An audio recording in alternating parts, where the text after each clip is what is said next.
Falando sobre este evangelho racional, é uma das coisas que a palavra, que as pessoas não buscam muito o entendimento, ou a etimologia, o significado das palavras. A palavra racional, aqui, quando nós lemos em Romanos, está falando sobre lógicos, né?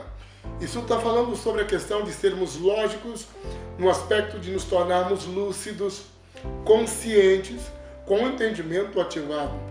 Então, dentro desse conceito, nós paramos para diferenciar o que é um evangelho emocional e o que é um evangelho racional. No evangelho emocional não quer dizer que você não possa chorar.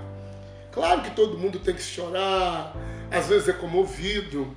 A questão é quando fazemos a natureza da nossa fé ou do nosso chamado, a base disso, as emoções.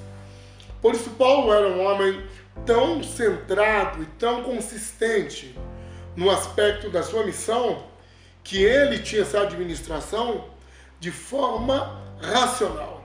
As pessoas chegavam e diziam: Paulo, ei, tem um problema aqui na igreja, tem um cara que está deitando-se com a sua madrasta. Paulo dizia: resolvam vocês ou entregue ele a Satanás, porque eu tenho coisas maiores para fazer. Quando dizia Paulo, há pessoas passando fome, Paulo dizia: resolvam vocês, é a função de vocês.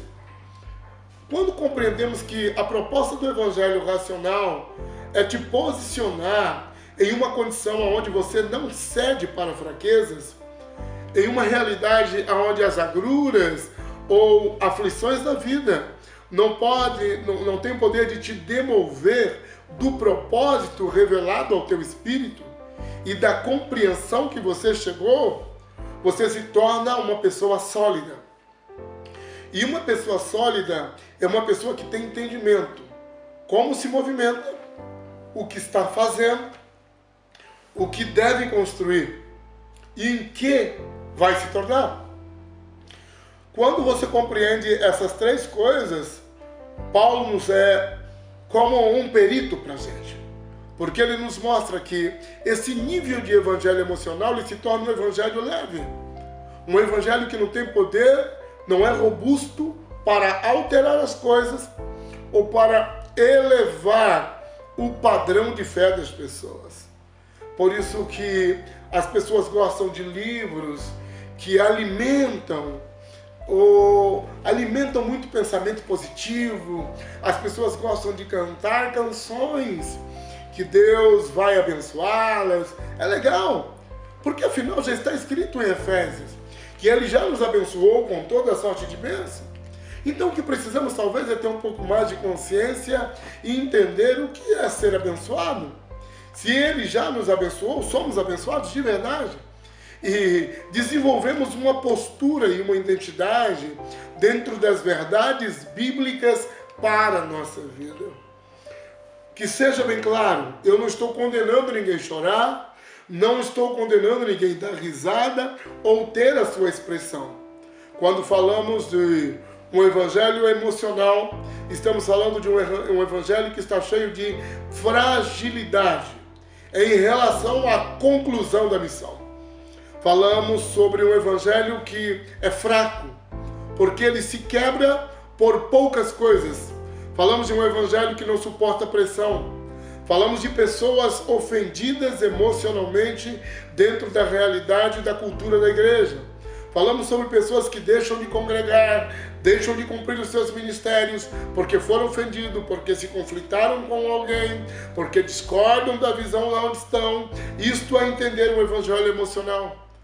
É entender que o que define a sua vida não é mais o peso do seu espírito, a consistência da palavra, mas o que você sente no coração. E quando as tuas emoções te enganam, é sinal que a tua fé se torna cega. É por esse motivo que as Escrituras dizem que enganoso é o coração do homem. Isso também nos faz perceber que Deus testemunha ao nosso espírito e não ao nosso coração. Por isso ouvimos a voz de Deus por meio do nosso espírito, porque o nosso coração é enganoso. O nosso coração, ele pode simular coisas. E todas as vezes que você decide fazer do evangelho uma plataforma emocional, você tem picos de espiritualidade, de santidade, de alegria, de força, de poder, mas tem baixas.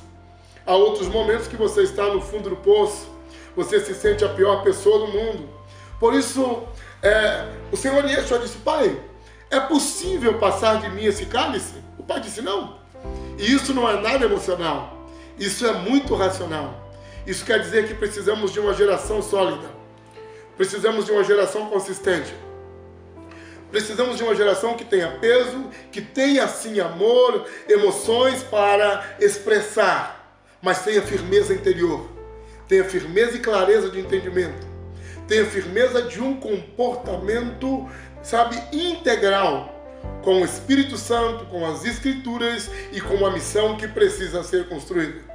O Evangelho racional não quer dizer que precisamos ser frios como um aço, quer dizer que precisamos ser fortes, quer dizer que precisamos ser inteiros, quer dizer que precisamos ser completos, e está falando que precisamos entender o que estamos vivendo.